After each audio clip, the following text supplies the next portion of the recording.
Chapter 28. Woe to the crown of pride, to the drunkards of Ephraim, whose glorious beauty is a fading flower, which are on the head of the fat valleys of them that are overcome with wine. Behold, the Lord hath a mighty and strong one, which, as a tempest of hail, and a destroying storm, as a flood of mighty waters overflowing, shall cast down to the earth with the hand.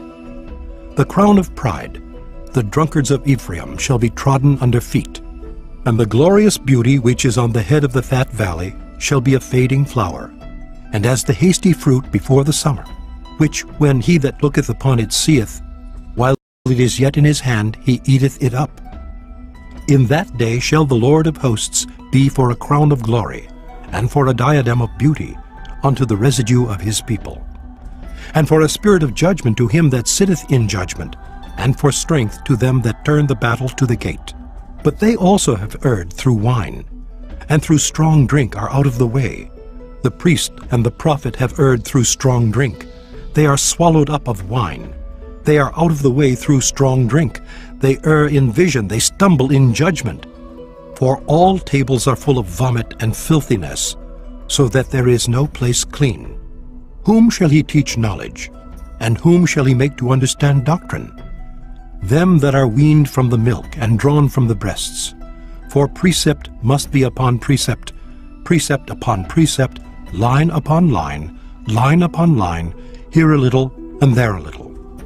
For with stammering lips and another tongue will he speak to this people, to whom he said, This is the rest wherewith ye may cause the weary to rest, and this is the refreshing. Yet they would not hear. But the word of the Lord was upon them, precept upon precept, precept upon precept, line upon line, line upon line, here a little and there a little, that they might go and fall backward, and be broken, and snared, and taken. Wherefore hear the word of the Lord, ye scornful men, that rule this people which is in Jerusalem.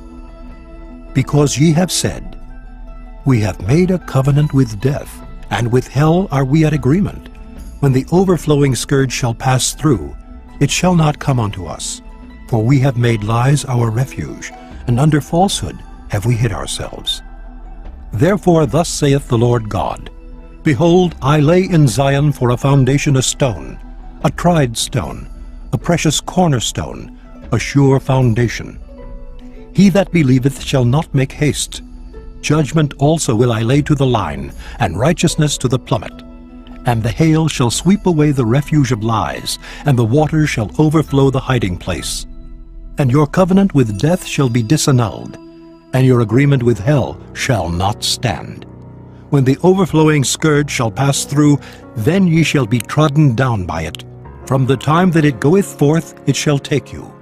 For morning by morning shall it pass over, by day and by night. And it shall be a vexation only to understand the report. For the bed is shorter than that a man can stretch himself on it, and the covering narrower than that he can wrap himself in it. For the Lord shall rise up as in Mount Perazim. He shall be wroth as in the valley of Gibeon, that he may do his work, his strange work, and bring to pass his act, his strange act. Now therefore be ye not mockers, lest your bands be made strong. For I have heard from the Lord God of hosts a consumption, even determined upon the whole earth.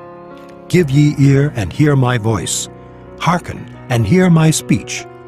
Doth the plowman plow all day to sow? Doth he open and break the clods of his ground?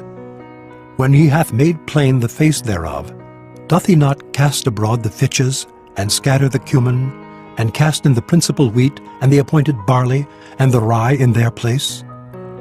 For his God doth instruct him to discretion, and doth teach him. For the fitches are not threshed with a threshing instrument, neither is a cartwheel turned about upon the cumin, but the fitches are beaten out with a staff, and the cumin with a rod. Bread corn is bruised, because he will not ever be threshing it, nor break it with the wheel of his cart, nor bruise it with his horsemen. This also cometh forth from the Lord of hosts, which is wonderful in counsel and excellent in working.